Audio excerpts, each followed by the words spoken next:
Hey guys, welcome to season 2 of the build. In today's episode, I think what I'm going to do is hoist the whole engine block up, take off the frame and tank, take off the crankcase cover and valve cover since they're already painted, and do some final prep work.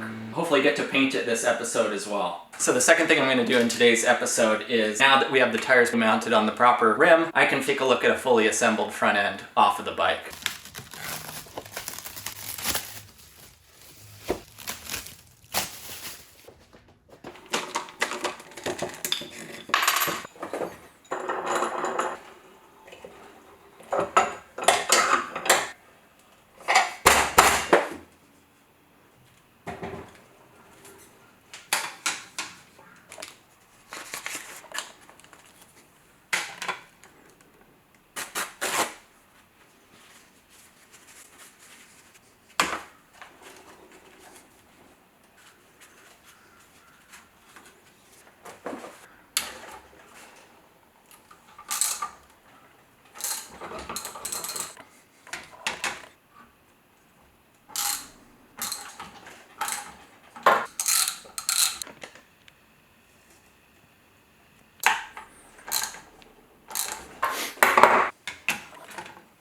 Side needs to come up a bit.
Alright, who sees it?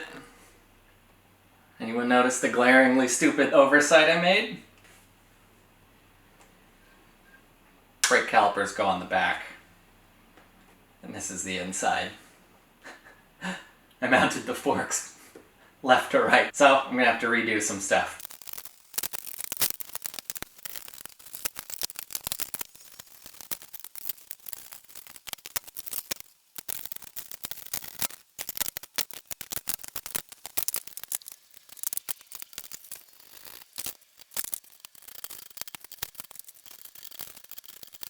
Alright, with that minor detour, we're back to where we left off. So I was looking online at an exploded diagram of the R1 front wheel assembly, and I realized I was missing kind of a critical component. I left out these flat plate washers, so I'm going to uninstall the rotors and reinstall them with these crush plates in between the rotor and the wheel. For those curious, you can see the part number is printed on the label. So this is an axle I got on eBay for an R1, 2009 to 2015 model year. Comes with an axle nut. You need two of these spacers, or they're called, on the Yamaha parts website, they're called collars. You're gonna need two of those. In my haste, I actually only ordered one of these, so I just ordered another. It's in the mail. I'm gonna try and install the wheel with just one of them on for now.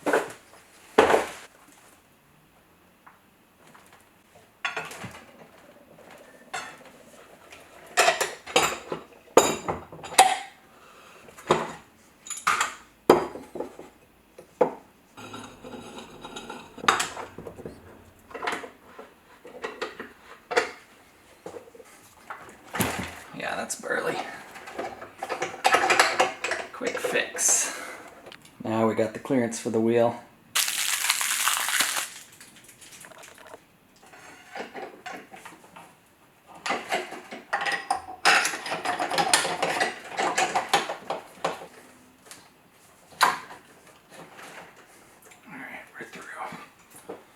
Here's our front axle spacer on the right side, right there.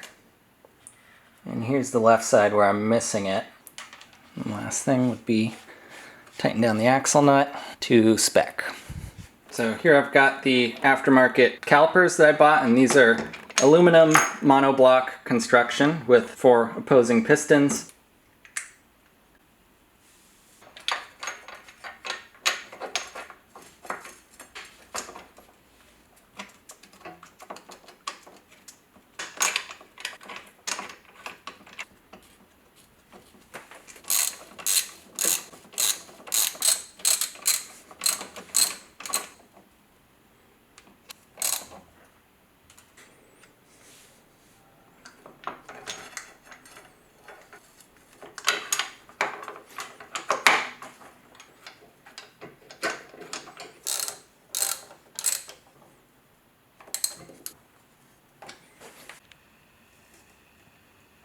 Okay, so that wraps up this mock front end build. Obviously I can't assemble it to the frame yet since I don't have the bearing races in the frame, nor have I painted the frame.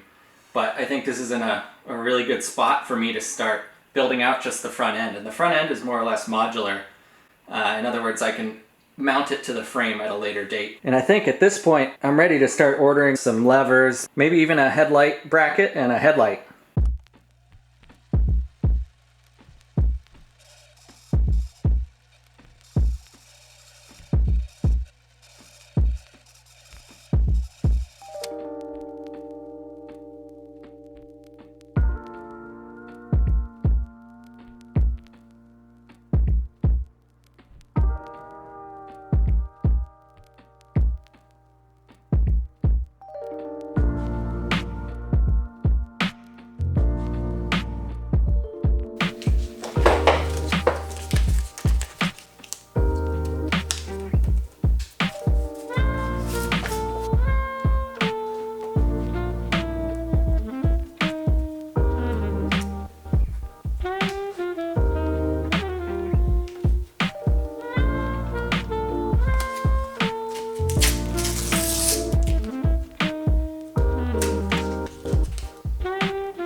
So I took a little trip to my local auto body paint shop today. I showed the gentleman who was working there some pictures of the project and sort of described what I needed to do in order to paint this. And he had some really good suggestions. He said he has a friend who's built a lot of custom bikes. He got on the phone with his friend right there when I was in the office. Okay, well a customer is asking me that. What did you do on the valve covers?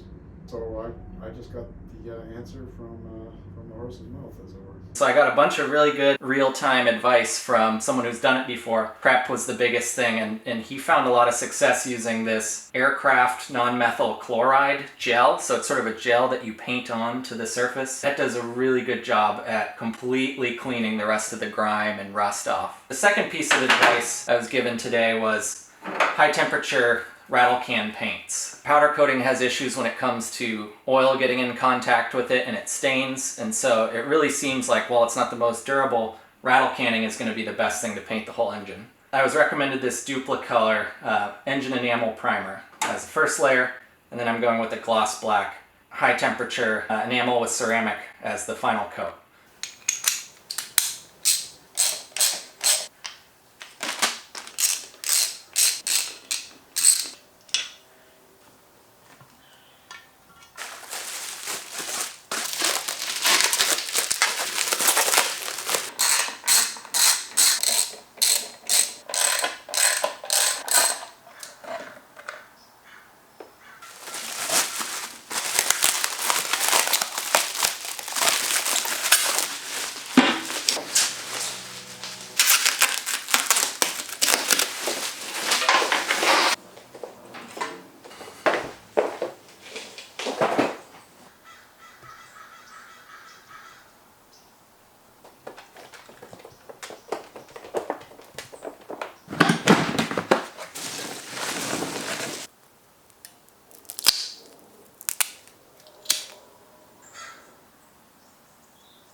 Ooh, coolant shower.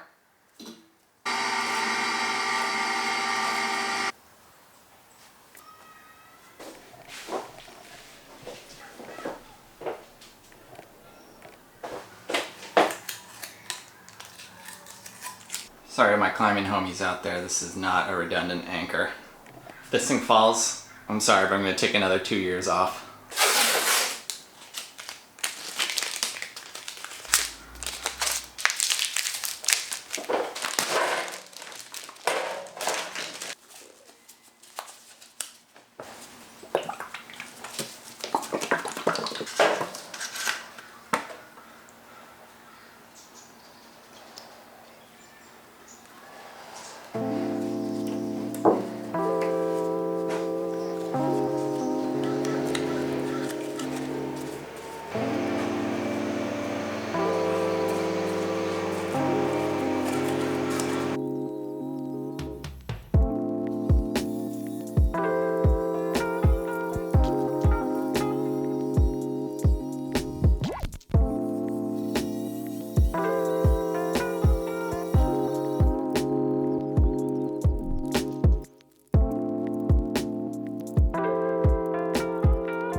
So at this point, we've put in probably 4 or 5 man hours into just scrubbing off the aircraft paint remover from the engine block.